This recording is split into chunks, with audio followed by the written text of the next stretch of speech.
Good afternoon, everybody, and thank you for tuning into our Wellness Wednesday webinar. I'm Katrina Francis, an Associate Nutritionist working for ESS, and I'll be delivering today's webinar on tips to reduce your cancer risk. If you do have any questions throughout today's event, please pop them into the Q&A box and I shall follow up with any answers afterwards. So we are looking at cancer because on the 4th of February, it is World Cancer Day. This is an international awareness day led by the Union for International Cancer Control to raise awareness and unite everyone to take action and to fight against cancer. Now, cancer will unfortunately affect all of us in some way, whether we'll know somebody with it or we will be that 1 in 2 people who get cancer during our lifetime. Now, our wellness commitment within ESS focuses on a vital message that prevention is always better than cure. And with 4 in 10 cases, or 1 in 5 cases of cancer being preventable, I would like to highlight throughout today's webinar what you can do to reduce your risk. So I'll be covering what is cancer to gain an understanding and background of it, what you can do to reduce your risk of getting cancer, and I've used tips from cancer research themselves to guide me in this, and also look at how smoking, consuming too much processed and red meat, and being overweight can increase your risk of cancer. So first of all, what is cancer? So cancer is a disease in which some of our body cells grow uncontrollably and spread to other parts of the body. Cancer starts when there is a change in one or a small group of cells. And this change occurs specifically within our genes, within the DNA of that cell. And our gene is basically the cell's instruction manual. So it tells us what to do. So for example, in a healthy cell, it will tell it when to divide, when to stop dividing, and where it belongs within the body. However, following a mutation, this may not occur, and the cells can continue to divide. And this is when a tumour forms. And also these cells can then grow and spread to other parts of the body. So in short, cancer starts due to a mutation to a gene within the cell's DNA. Now, these mutations do just happen by chance, and our bodies are made up of more than 100 million cells. So it really can just happen during the life cycle and life process of a cell, or they can happen due to some of our lifestyle choices. So Cancer Research UK have provided top tips to try and reduce your risk of developing cancer. So actually making changes to your lifestyle can reduce the risk of these mutations from occurring and thus from us getting cancer. So firstly, they advise to stop smoking. This is the best thing that you can do, not only just for your overall health, but also to reduce your risk of cancer. And statistics show that smoking accounts for 15% of all cancer cases and 70% of all lung cancers. And this is because the chemicals in tobacco smoke can easily get into our bloodstream.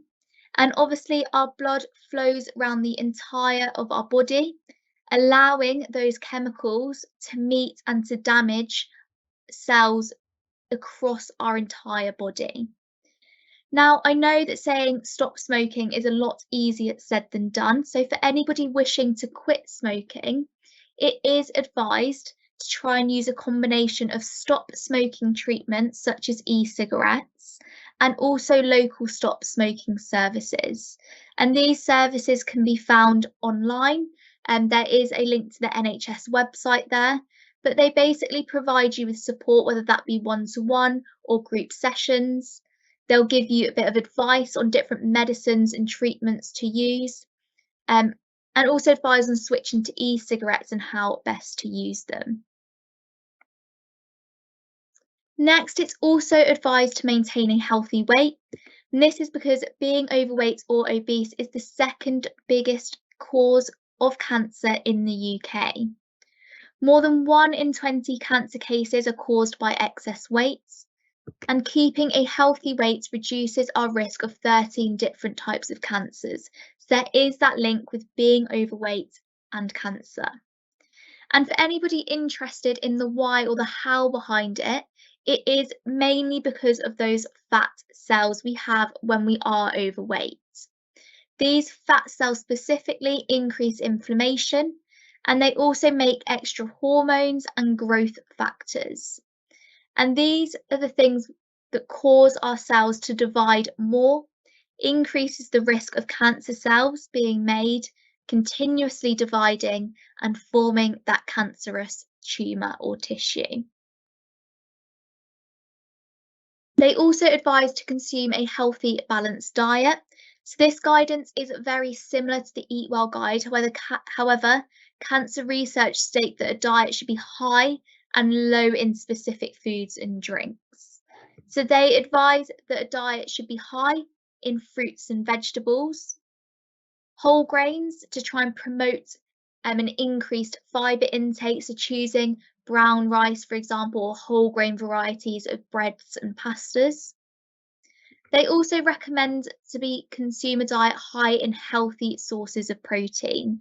And what they mean by healthy sources is basically those which are leaner and lower in saturated fats, so or have not been processed. So, for example, fresh chicken, fish, plant-based proteins such as lentils, chickpeas, and beans. They further then suggest that the diet should be low in certain foods. That includes processed and red meat, and I'll go on to talk about this in a little bit more detail on the following slide. To try and cut down on foods which are high in calories or energy dense, meaning that consuming a small amount of something provides us with lots of calories. So, for example, a chocolate bar. These are often foods which are high in fats, saturated fats, salts, and sugars. And this is just to try and help us maintain a healthy weight. They also advise a diet should be low in sugary drinks and alcohol as well. So when looking at our diet, there is specifically a lot of research displaying that diet has a direct link to bowel cancer. And there's certain things that we need to look out for in our diet and how it relates to bowel cancer. So first of all, it is recommended to have a diet high in fibre. This is because fibre is needed to maintain a healthy digestive system, and it keeps our bowels moving and helps us go to the toilet more frequently. This means if there are any harmful chemicals sitting within our waste, they are excreted as quickly as possible before they come in contact with any of the cells within our bowel and cause damage. Further, research suggests that fibre plus the bacteria which live within our gut produce this short chain fatty acid. And this product helps our cells in the bowel and our gut to stay healthy. So it is recommended to consume 30 grams of fibre per day. And to reach this, at every chance possible, we want to be choosing those whole grain varieties of carbohydrates. We want to be having fruits and vegetables with every meal, trying to keep the skin on those as well, as that's where the majority of the fibre is stored.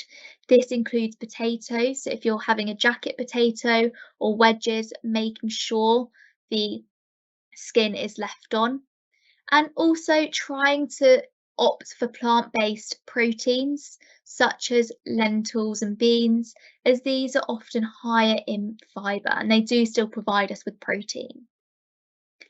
There has also been a researched link between red and processed meats and its risk of increasing bowel cancer. So we know for definite that there is a link between processed meat and a cause for cancer. Processed meats include ham, bacon, salami, and sausages. While on the other side of things, there is still um, a lack of research, or we need some more research to suggest that red meat has that link. And red meat includes fresh, minced, and frozen beef, pork, and lamb. Now, the reason for this is because chemicals which are found in meats or added during processing or produced while cooking can increase the risk of cancer by damaging our cells. So it's actually the chemicals within those foods which can cause damage and lead to cancer.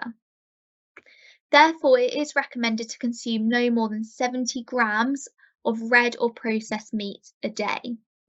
So to achieve this, you might want to opt for a meat-free Monday or having meat-free dishes throughout the week. Opt for dishes with chicken or fish, again using those plant-based alternatives. Or when you do consume these red or processed meats, you think about portion, just how much of it you are consuming to fit within that guidance of 70 grams per day. So it's not just about what we eat, but what we drink too can affect our chances of developing cancer. So it is recommended to cut down on alcohol, and this is because alcohol causes 7 types of cancer, including breast, mouth, and bowel cancer. And research shows the less amounts of alcohol you drink, the lower risk of cancer. So even if you just reduce it by 1 glass or 2 glasses, you're lowering your risk with the amount that you're drinking less of.